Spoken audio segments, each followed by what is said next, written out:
La grâce du larron. C'était un malade désagréable, cet Antoine.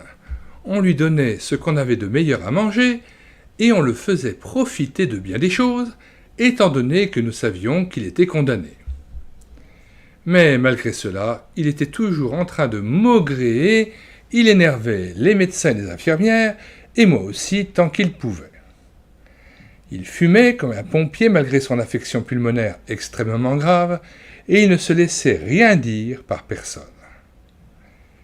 Chaque fois que je me trouvais au chevet de son lit, je me sentais mal à l'aise et gêné, et il fallait que je crie au Seigneur avant d'aller vers lui. J'avais toujours l'impression d'avoir devant moi le masque défiguré, édenté d'un mort qui me regardait en ricanant.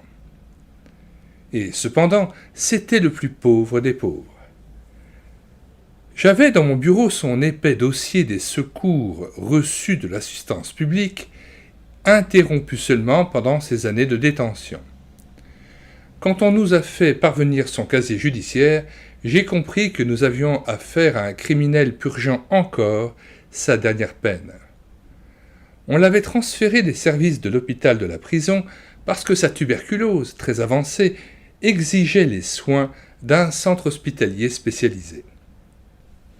Malgré ma répulsion, j'éprouvais dans mon cœur une profonde compassion pour ce pauvre homme.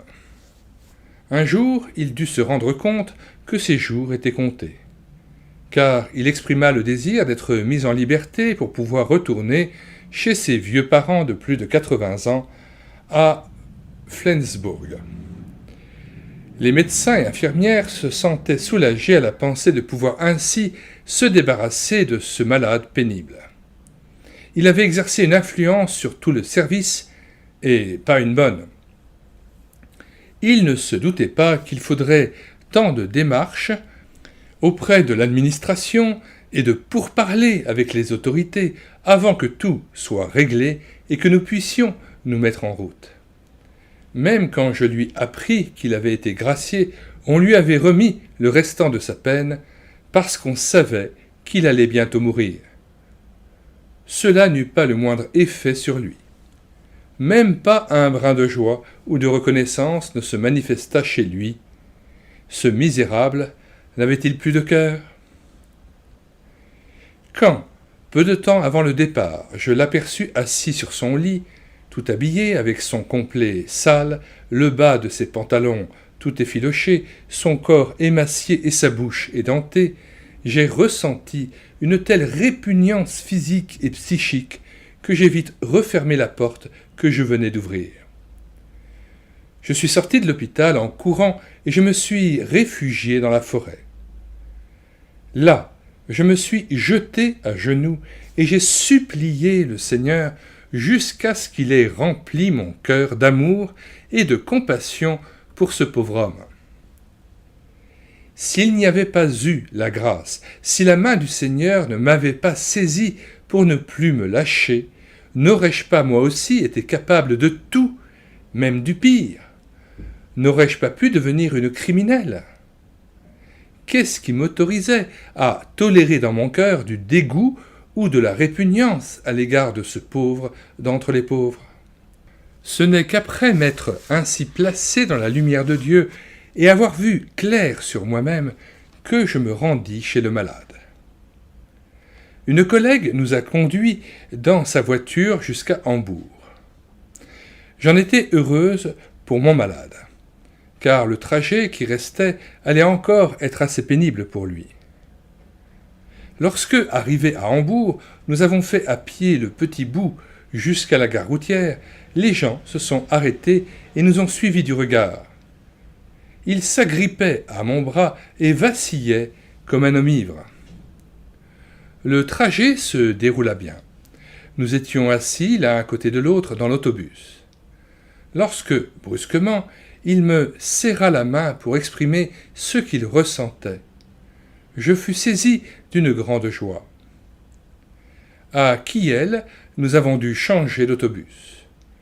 Le chauffeur de l'autre bus ne voulait pas nous emmener, car il prétendait qu'Antoine n'était pas malade, mais ivre-mort. toutes mes supplications, toute ma puissance de persuasion ne servirent à rien. D'un coup sec, il nous claqua la porte du bus au nez.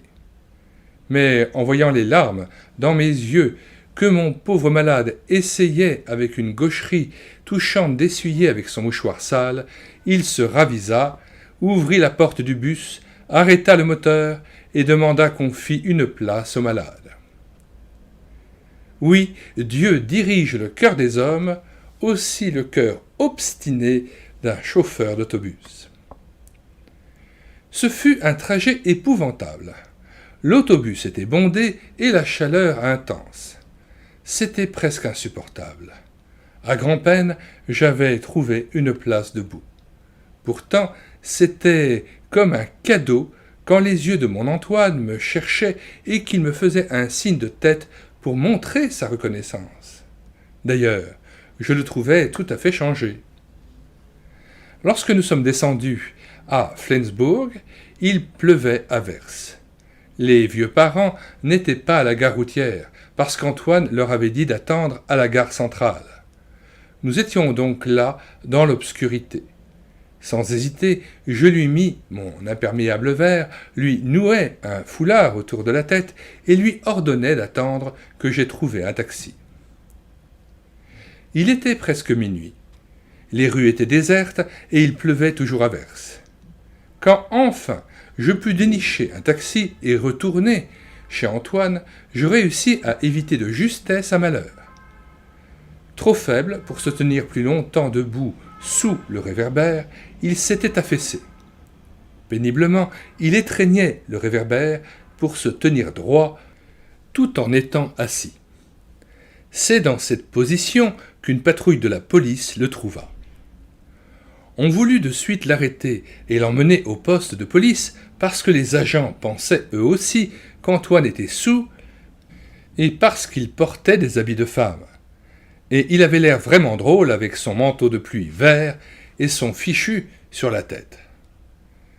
J'expliquai la situation aux policiers et ils relâchèrent Antoine. Ils s'excusèrent poliment et le portèrent jusque dans le taxi. Il ne nous a pas fallu longtemps pour arriver à destination.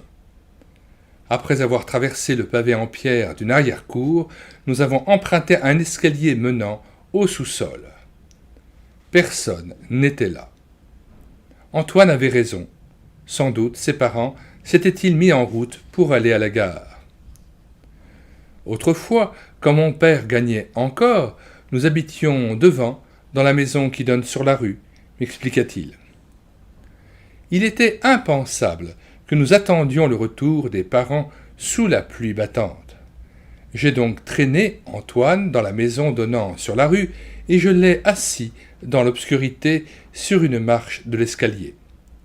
La lumière ne brûlait pas dans le couloir. Par amour pour Antoine, j'ai surmonté ma gêne et j'ai frappé à la porte la plus proche. Il ne semblait pas y avoir de sonnette. Il a fallu attendre un bon moment avant que quelqu'un n'ouvre. Quand j'ai présenté ma requête et que j'ai prié qu'on laissât Antoine attendre ses parents à l'intérieur du logement, on refusa en prétextant qu'il était déjà minuit passé. J'ai frappé ailleurs. Cette fois-ci, on me claqua la porte au nez lorsqu'à la lumière d'une lampe de poche, on vit Antoine accroupi sur la marche de l'escalier. Certainement qu'on eut peur de lui. Personne ne répondit à la troisième porte à laquelle je frappais. Je m'assis donc à côté de lui. Pas une seule fois je n'avais eu l'occasion à l'hôpital de lui parler des choses spirituelles. Maintenant, je me sentis poussé à le faire.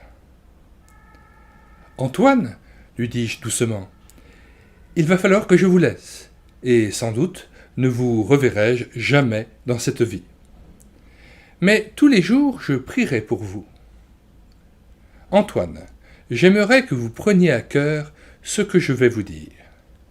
N'oubliez jamais pendant vos derniers jours, ni au moment de votre mort, que Dieu vous aime et qu'il vous cherche. » « Non, mademoiselle, pas Antoine. Le criminel. Non, pas celui-là. » Si, Antoine, justement celui-là. C'est de l'abondance du cœur que je lui parlais de Jésus, le sauveur des pécheurs, là, dans l'obscure cage d'escalier, bien après minuit.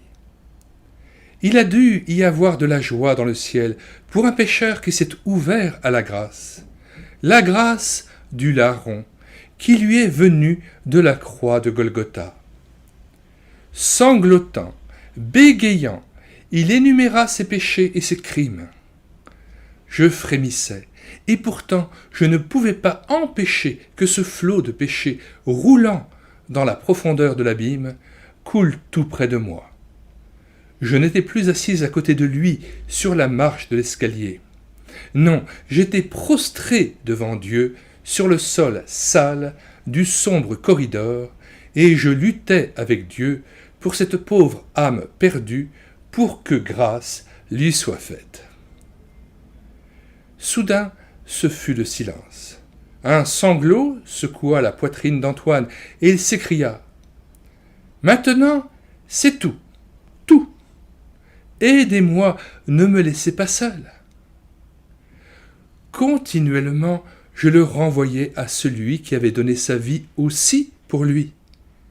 Justement pour lui, pour Antoine, pour cet homme chargé de fautes. Et Dieu lui fit grâce. Antoine était à genoux à côté de moi, et il murmurait « Pardonne-moi, pardonne-moi, pardonne à Antoine, le criminel, au nom de ton Fils, Jésus-Christ. » Un à un, il apporta ses péchés à celui qui seul pouvait les lui pardonner. Puis soudain, il s'écria « Oh, que moi, je puisse encore le croire !» Le pardon de toutes mes fautes, de mes fautes si graves et si grandes. Oh mon Dieu, je te remercie pour toute l'éternité. Ce sont des moments solennels, quand Dieu s'approche de nous, pécheurs, avec tant de miséricorde. Tout à coup, Antoine n'avait plus besoin de ma présence.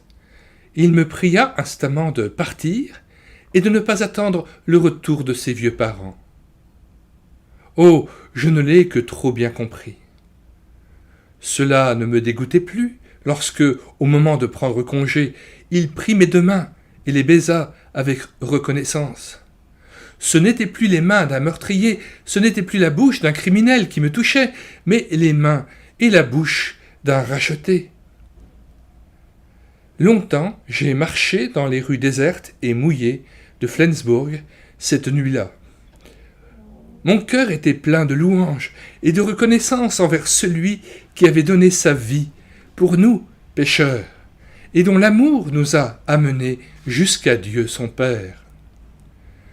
Une seule fois, j'ai reçu une lettre d'Antoine, une lettre écrite d'une main tremblante, d'une simplicité enfantine, mais remplie de paix, de l'assurance du salut et de la grande joie de pouvoir bientôt contempler son Sauveur face à face.